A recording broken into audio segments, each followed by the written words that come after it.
Hey, good morning, everybody. How are you? Good morning.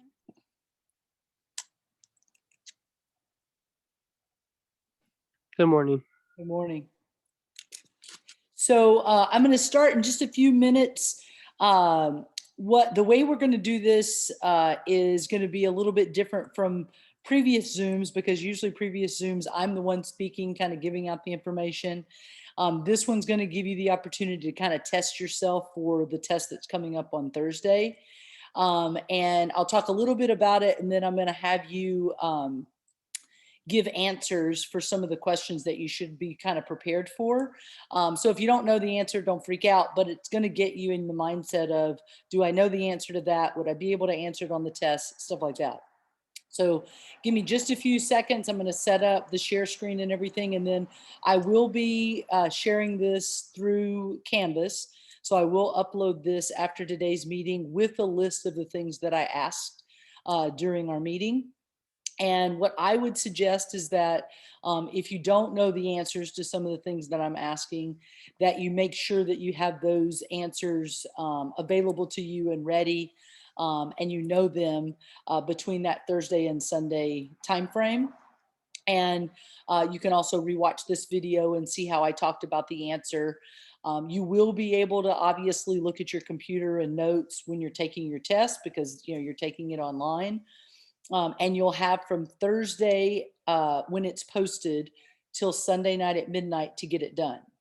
There is no time limit on the test, and it also is open for you to open and close it. The only thing you can't do is answer a question and then go back to it.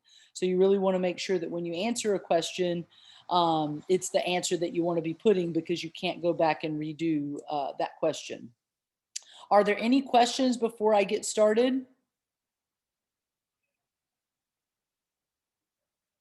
So one of the things that I do want to say is in reference to the class, I've gotten a lot of messages about the peer reviews. For some reason, it said they were due March the 7th, but that's when your speech was due, the speech 3. So don't worry about the due date. It's not due until a week after that speech is due. So you have until, I think it's the 14th, which is Sunday night at midnight, to get those 5 done. You can do the ones that you got assigned through Canvas, but if you don't see the ones that you were assigned, just do any 5 people. So just look through the speech 3 discussion tab, pick 5 people, preferably people that don't have comments, and give your at least a paragraph feedback, kind of what you liked, what you felt like could have been better. Anything that you want to say in reference to their speech is totally fine. There's no right or wrong answer, but you have to comment on 5 by Sunday night. So you have, a little less than a week to get that done. I try to get that out of the way before you start your test on Thursday. And that's the only 2 things that you have to do this week, is that test and the peer reviews. You don't need to worry about any other speeches or anything right now. Just focus on that. And I'm in a new location right now. I had a dear friend pass away suddenly on Saturday. So the reason that things don't look familiar in the back is because I had to fly to Dallas immediately to support a friend who lost his husband. He had a stroke in his sleep and didn't wake up. So it's kind of a whirlwind, and that's the reason things look so crazy and different in the back. But we'll get through it just like we're getting through everything else in 2020 and 2021. Okay, so I'm going to get started. Any questions before I get started? Nope. Okay, so let's see. I'm going to do, hold on.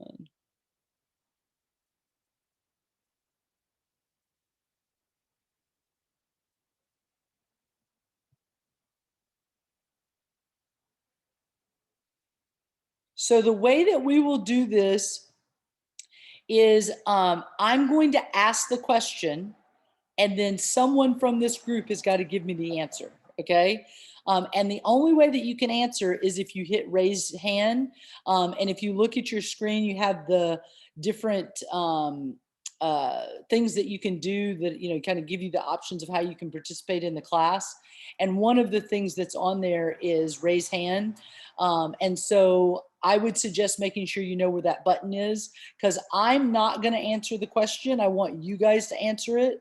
So make sure that you are, looking for that button so you can, and if you don't want to raise your hand, you can just, hey, I got the answer, Robin. So any questions about how we're going to do this? Okay, perfect. So the first question is going to be the question that has the most answers on the entire test. It's worth about 16 points. You will see here that it says transactional model of communication. Make sure you know the components and can define at least 8 components.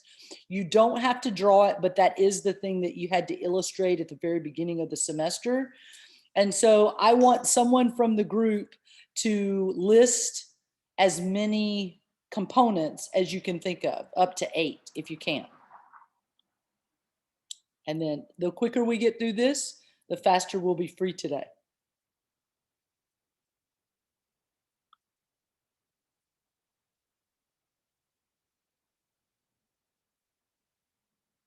Anybody want to take a stab at it?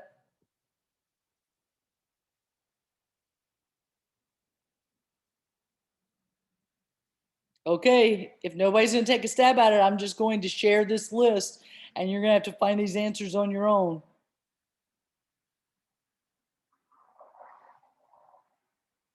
Is anybody there? Can you hear me? Yeah, we can hear you. Okay. Anybody want to take a stab at it? Come on, Michael. I'll start off. It's the thing that had sender. Messenger is one. Yes. So message, sender. I need 6 more. Receiver. Receiver, Decodes. decode. Behaves. Well, not behaves. But oh yeah. Yeah. But decode. Noise. Noise, exactly. So 3 more. Channels. Channel. You guys are making Ryan do all the work. Come on, 2 more.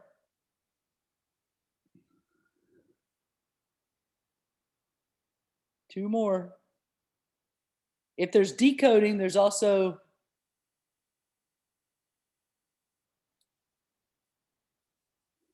I don't know. come on, 2 more. Look at your notes or something.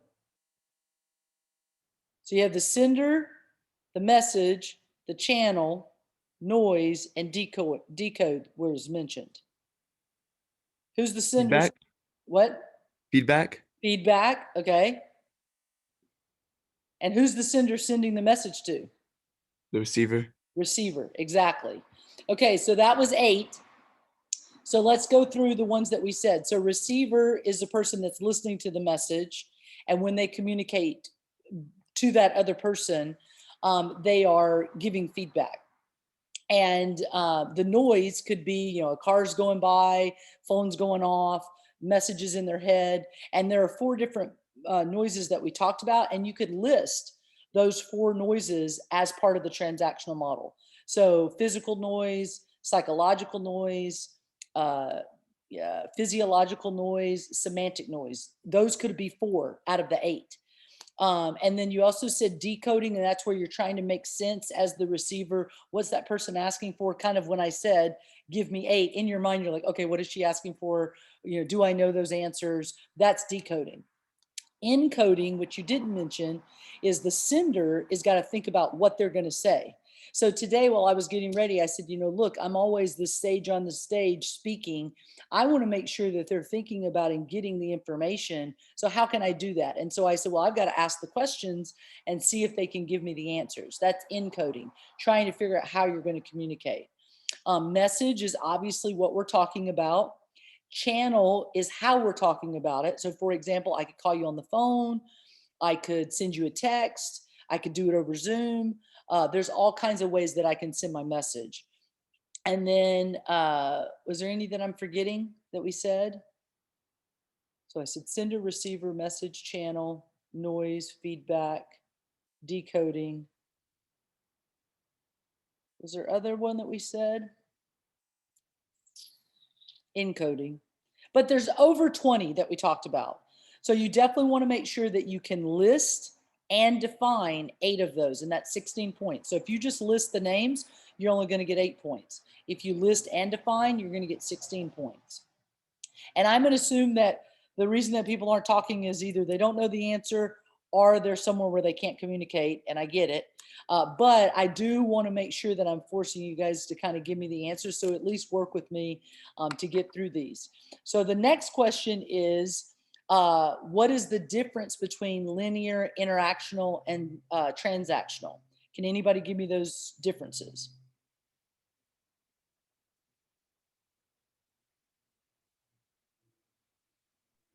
Robin, I'm here. Okay, I'm driving, and I do know some of the answers, but I just don't want to get distracted. I have to take my son to school, but I'm here, and I'm listening, and I do some of the answers, just so that you know. Okay, good. Let's see if somebody wrote it down in the chat. Linear is one way. Exactly. That's right, Ryan. And you can chat it if you can't say it. So linear is one way. Interactional is what?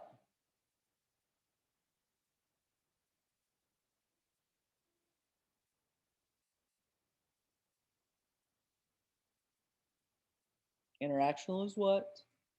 Or transactional. What's transactional? What makes transactional unique and different from linear? So you need to know that. I'm not going to say it, but you're going to have to figure that out. Then plagiarism versus jargon. Anybody got the answers to that? What's plagiarism?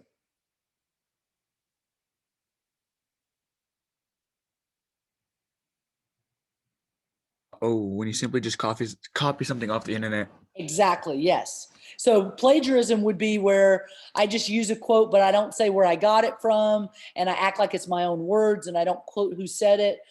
Even if I don't know who said it, I might say, by an unknown author, they once said this. So anytime you see something quoted, then you know it's not plagiarized. But if you're using someone else's, like I had one guy, I look at speeches all the time, so I've seen all kinds of different speeches. And one guy actually turned in a speech by someone famous and turned it in as his own, and didn't, say this is someone else's speech. He just put his name on it, turned it in, and then worked to deliver it. That would be plagiarism. So you have to make sure that even if you're quoting the entire speech, you'd say, this is a speech by Martin Luther King, or these were the words given by John F. Kennedy on the day that he was inaugurated. That's making sure that you're not plagiarizing. Jargon is specialty terms. So for example, if you're using a term that not everybody's going to know the term for, so let's say that you're a physical therapy major, and one of the terms that you're using is kind of specialized to that area of study, then that would be jargon. So you want to make sure you're defining it for your audience, because not everybody might know that specialized language. So that would be jargon. Okay, is it better to speak simply or complex to your audience? What do you think the answer is?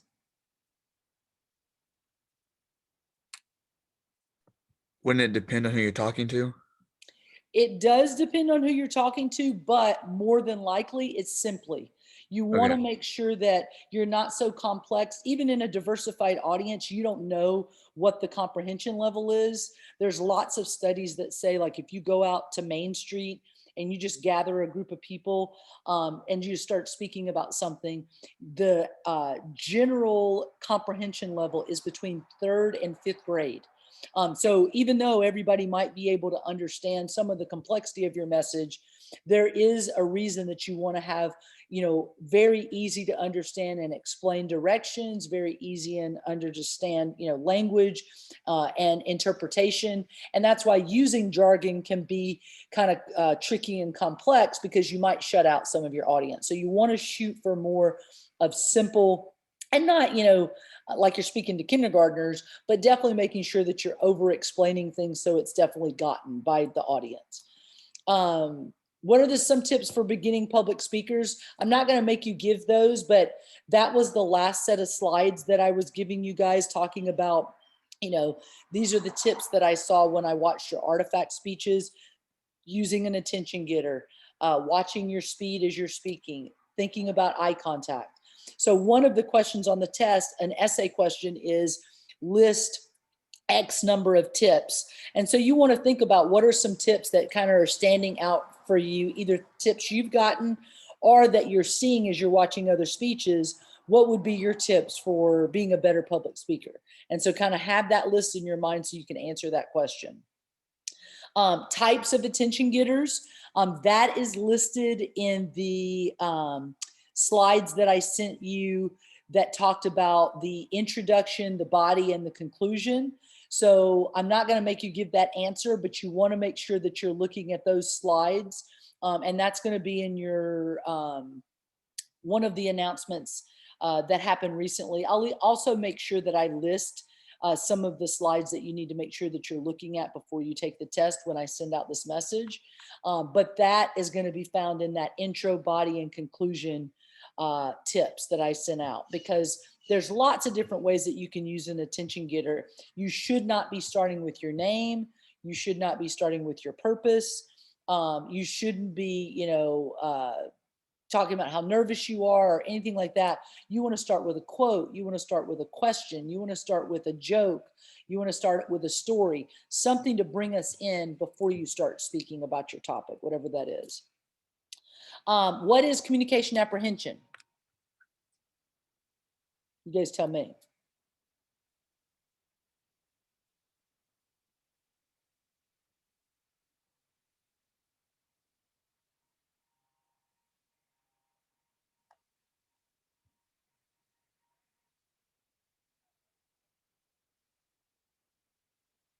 Anybody know?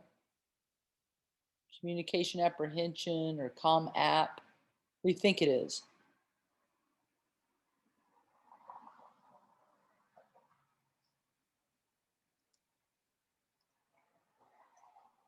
Yes, levels of anxiety you experience in certain situations. Exactly. Perfect, Ryan. Hopefully you didn't have to Google it, but if you did, good job. But you want to make sure you know the definition of communication apprehension. And that is, there's a whole list of slides that I sent out about that app. And you want to make sure that you know the definition of that. You want to know the effects of communication apprehension, the types of communication apprehension, and ways to manage it. And that was in a full slideshow all about communication apprehension that we looked at before your first speech. So it's the levels of anxiety that you get when you're thinking about speaking. And there's different ways that it can affect you. There's different types, and there's different ways to manage it. So just make sure that you're studying and thinking about that. One of the ways to manage it is this systematic desensitization. And that's where you think through the experience until you can think through it without getting anxious and feeling, hyper about the experience. So for example, if I know I have a speech, I might think about, okay, the person's going to call my name, or I've got to upload my speech, and this is what it's going to take for me to do it. Just so I'm not procrastinating, I might think through the whole experience to get my mind used to the nervousness or the anxiousness. And that's systematic desensitization. So make sure you know that term as well. 3 types of speeches. So I don't know how much we went over that, so I'll define that for you. But the 3 types of speeches that we have discussed, and we're going to go even further in as we go closer to the next speech that you have in the class, is inform, persuade, and entertain. So an informative speech has been kind of like your artifact speech, or your you choose the speech. You're just telling us about something, you're giving us information, you're educating us.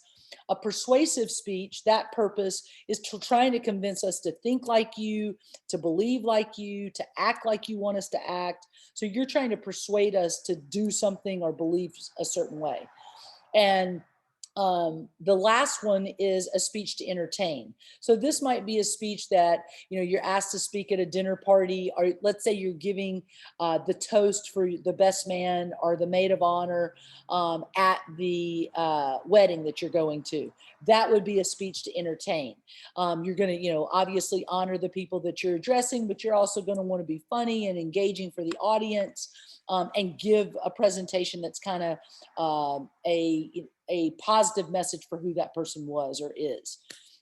So those are the three types: informative, persuasive, and entertaining. And then the last one is 2 benefits of engaging in public speaking. So your book talks about why do we need to study public speaking at all? And that was one of the first chapters that we were looking at, chapter 1. So you might want to just make sure that if you have not reviewed those chapters, you're kind of looking at that just to make sure that as you go to take your test, you can pull answers from there. If you haven't read them at all, don't worry about it. What do you think the benefits are to public speaking and learning how to give speeches? And there's obvious benefits: get a better job, communicate things that you're interested in or care about, get dates and socialize. All of those things are going to be benefits of learning how to communicate more effectively and more easily. Okay, so the test will be live on Thursday, and then it's going to be live from Thursday to Sunday. It has extra credit points built into it. So even if you don't know an essay question, try to answer as much as you can answer, because I will give partial credit and that might lead to more points. So take your time, don't rush.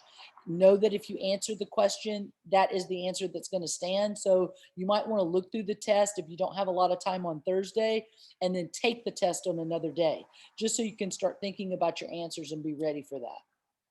I will share this video, and then there's another video that I have right here that I recorded for my last semester's midterm.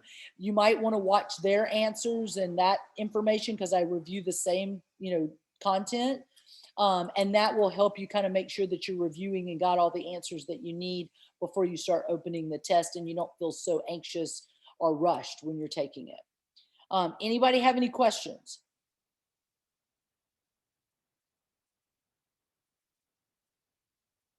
Nope.